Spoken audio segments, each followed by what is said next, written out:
Subjective test में मेरी हालत बहुत ज़्यादा टाइट रहती है।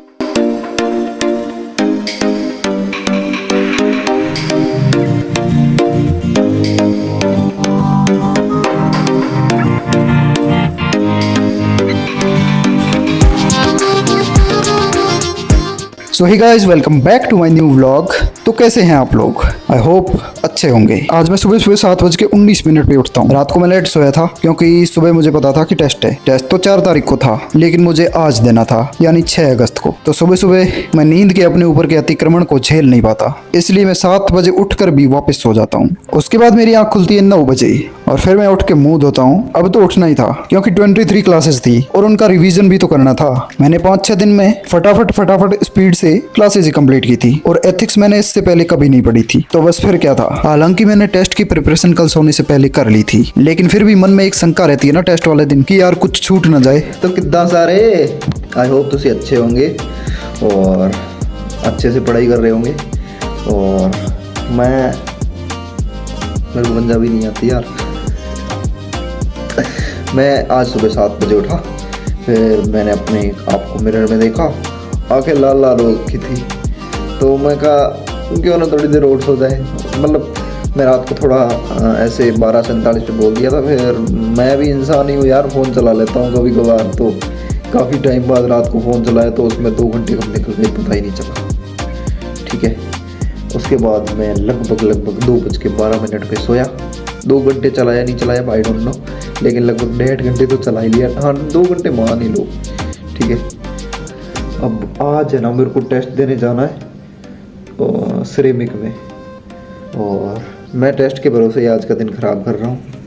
मतलब टेस्ट की प्रिपरेशन मैंने कल ही कर ली थी। पहली बार एथिक्स की क्लासेस ली और 5 दिन में समझ रहे हो। बाकी अभी रोज़ वाले काम करके पढ़ाई स्टार्ट करते हैं। आज लॉन्ग व्लॉग का भी दिन है, सारे दिन आज ही आने हैं।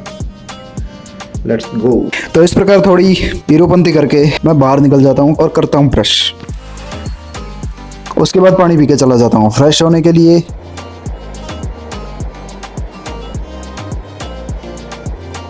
फिर वापस आके थोड़ा टेबल को ठीक करके करता हूँ अपना रिवीजन सेशन स्टार्ट। आज वाले टेस्ट में 2 चैप्टर आने थे जो कि थे बहुत बड़े, जिनको कंप्लीट करने में 23 क्लासेस लग गई, यानी लगभग 35 to 40 आवर्स की क्लासेस। अब कुछ लोग बोलते हैं कि भाई जब भी देखो क्लासेस ही लेता रहता है, तो उन्हें बता दूं कि एक बार आरएएस का सिलेबस खोल के देख लेना और कोई कोचिंग का कोर्स भी देख लेना। किसी कोर्स को कंप्लीट होने में कम से कम 18 महीने का टाइम लगता है। ये कोई 4th ग्रेड का तो कोर्स है नहीं जो आज स्टार्ट किया और 5-6 महीने में खत्म। हालांकि इमरजेंसी में उसे 1 साल या 15 महीने में भी किया जा सकता है, लेकिन अगर सही ढंग से कंप्लीट करना है तो 18 महीने का टाइम लगता है। और स्प्रिंग बोर्ड में कुछ बैचेस ऐसे भी है जिन्हें कंप्लीट होने में 2 साल लग गए। तो सोच लो, जो बंदा ऑफलाइन जाता है और ऑफलाइन क्लासेस अटेंड करता है उसे भी 2 साल लगते हैं, तो मैं तो फिर भी ऑनलाइन स्टूडेंट रहा हूँ, तो कोर्स कंप्लीट होने में टाइम लगेगा। और कोचिंग का कोर्स कंप्लीट कर भी लिया तो क्या, आगे एनसीईआरटी और ऑथेंटिक बुक्स चीख के बुलाएगी कि अब आजा भाई हमें भी पढ़ ले। इस प्रकार 1.5 घंटे का पहला सेशन कंप्लीट करने के बाद मैं नहाने की सोचता हूँ और टेबल से खड़ा हो जाता हूँ, लेकिन किसी रीजन की वजह से मुझे 15-20 मिनट वेट करना पड़ता है। तो मैं इस टाइम का सदुपयोग करते हुए बुक रीडिंग कंप्लीट कर देता हूँ, और वो रीजन था लंच। उसके बाद बुक रीडिंग के थोड़े से पेजेस बचे हुए होते हैं तो उन्हें कंप्लीट करता हूँ और उसके बाद चला जाता हूँ नहाने के लिए। A few moments later. अभी हम जा रहे हैं सिरेमिक का फर्स्ट सब्जेक्टिव टेस्ट देने।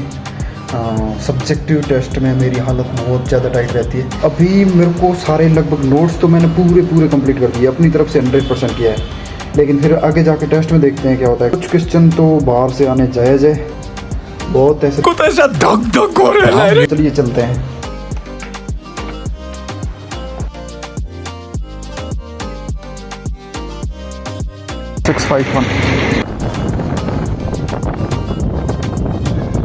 इस प्रकार रेड लाइट, ट्रैफिक आदि समस्याओं से जूझते हुए हम पहुंच जाते हैं सिरेमिक एकेडमी। उसके बाद मैं देता हूं एथिक्स का टेस्ट देने के लिए 3-4 जने आ रखे होते हैं जो अपना टेस्ट दे रहे होते हैं। कोई इंटीग्रेटेड टेस्ट सीरीज से था तो कोई एनी अदर टेस्ट सीरीज से। एथिक्स के टेस्ट के लिए मैं शायद अकेला ही था, बिकॉज लगभग अधिकांश जने उसी दिन टेस्ट देते हैं जिस दिन टेस्ट होता है। उसके बाद टेस्ट शुरू करता हूँ और अच्छे से पेपर अटेम्प्ट करने की कोशिश करता हूँ। इस पेपर में ज्यादातर क्वेश्चन तो नोट्स में से ही आए थे, लेकिन एक दो क्वेश्चन बाहर से थे जो समझ आ रहे थे, तो मेरे को इतना ज्यादा प्रेशर लगा नहीं। देखते हैं रिजल्ट के टाइम, देखते हैं क्या होता है। बाकी कुछ इस प्रकार मैंने अपना पेपर कंप्लीट किया। सब्जेक्टिव पेपर में मेरी प्रॉब्लम ये होती है, मेरे पास मटेरियल बहुत सारा होता है बट मैं उस चीज को कंसाइज नहीं कर पाता, यानी छोटी सी जगह में मुझे लिखना कैसे, ये थोड़ा सा मेरे को मुश्किल होती है। मुझे अपने आप पर पूरा विश्वास है कि मैं प्रैक्टिस से इस प्रॉब्लम को भी सॉल्व कर दूंगा। अगले एक साल यही तो करना है। ऑब्जेक्टिव पेपर में जितनी प्रॉब्लम नहीं है उतनी मेरे को सब्जेक्टिव टेस्ट में प्रॉब्लम है, इसलिए मुझे ज्यादा ध्यान ऑब्जेक्टिव टेस्ट की बजाय सब्जेक्टिव टेस्ट की तरफ देना है। अगर किसी ने मेंस दिया हो और एथिक्स उसको अच्छी खासी आती हो तो एक बार इसको पॉज करके देख के मार्क्स दे सकते हैं। मैं बिल्कुल भी बुरा नहीं मानूंगा, क्योंकि मेरा मानना है अगर किसी भी व्यक्ति से सीखने को मिले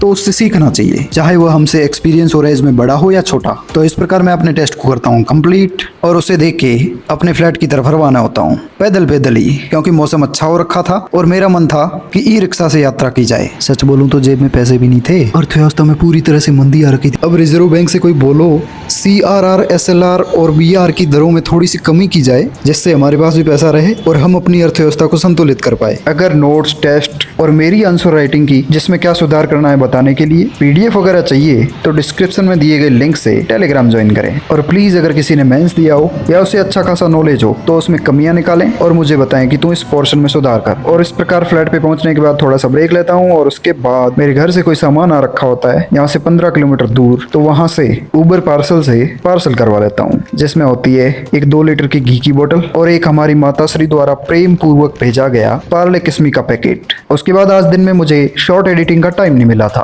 तो इसलिए मैं आधा घंटा बैठकर उसे कंप्लीट कर देता हूँ और अपलोड कर देता हूँ। और फिर आज 5-6 दिन बाद टेस्ट डे होता है, तो मैं थोड़ा सा रेस्ट डे भी मना लेता हूँ और बिना अलार्म सेट किए सो जाता हूँ। फिर मेरी आंख खुलती है पूरे 2-2.5 घंटे बाद। फिर जेप्टो से कोई सामान मंगवाना होता है तो उसमें मेरे 15 मिनट लग जाते हैं। उसे मंगवा कर थोड़ी आलू भुजिया खाकर और साथ में मम्मी की भेजी हुई टॉफी लेकर मैं बैठ जाता हूँ स्टडी के लिए।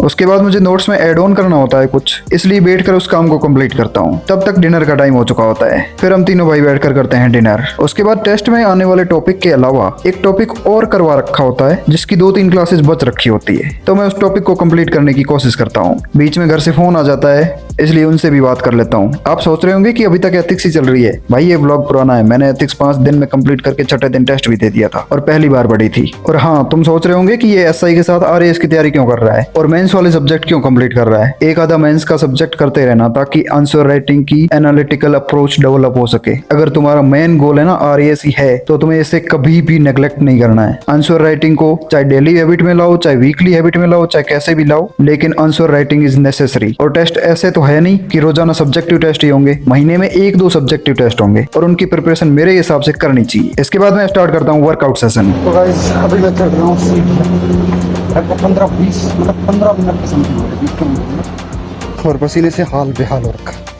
मेरे लिए ना सबसे ज़रूरी है फिट रहना। और मैंने मतलब अभी स्टार्ट की एक्सरसाइज पहली बार। इससे पहले मैंने कभी लगातार एक्सरसाइज की नहीं, क्योंकि मैं पहले बहुत ज़्यादा पतला सा दुबला सा लड़का था और अभी कुछ महीनों से वेट बढ़ रहा है। अभी 76 kg है, लेकिन 3 किलो और इंक्रीज़ करना है, लेकिन गलत वे में इंक्रीज़ हो रहा है भाई। एक्सरसाइज नहीं करूँगा बहुत गलत चला जाऊँगा, इसलिए नीड है इन सब की, लेकिन धीरे धीरे मैं सब कर लूँगा, कोई दिक्कत नहीं। और तुम्हें लगता है ये सब टाइम वेस्ट लगता है, तो भाई फ़ोन चलाना तुम्हारा टाइम वेस्ट हो सकता है, ये भाई नहीं हो सकता।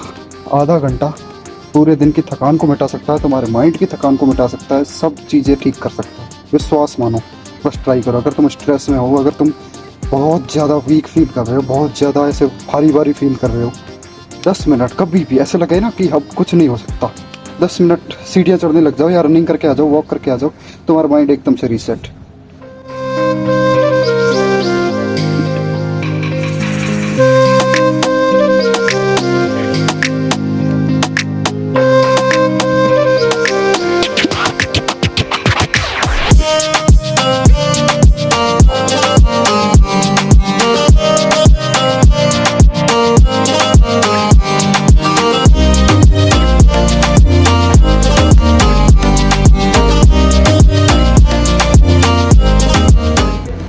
इसके बाद मैं आज के दिन का लास्ट टारगेट न्यूज़पेपर रीडिंग को कंप्लीट करता हूँ और उसके बाद मैं आज के दिन को रिव्यू करता हूँ। और आज के दिन में मेरे 70% टारगेट कंप्लीट होते हैं। बस स्टडी 3.5 घंटे की होती है, लेकिन मुझे इसका गम नहीं था क्योंकि पिछले वाले कुछ दिनों में मैंने अपनी स्टडी को धीरे धीरे करके इंक्रीज किया था, ना कि डिक्रीज। आज टेस्ट डे था तो मैंने टेस्ट डे को हमेशा थोड़ा सा रिफ्रेशमेंट के लिए रखा है। बाकी संडे मंडे कुछ नहीं, बस जिस दिन टेस्ट होगा उस दिन टेस्ट के बाद थोड़ा सा एंटरटेनमेंट की तरफ बढ़ सकते हैं। और इसी के साथ आज के ब्लॉग में बस इतना ही। आई होप आपको ब्लॉग पसंद आया होगा। पसंद आया तो लाइक कीजिए, कमेंट कीजिए, चैनल को कीजिए सब्सक्राइब। मिलते हैं नेक्स्ट ब्लॉग में, तब तक के लिए बाय गाइस।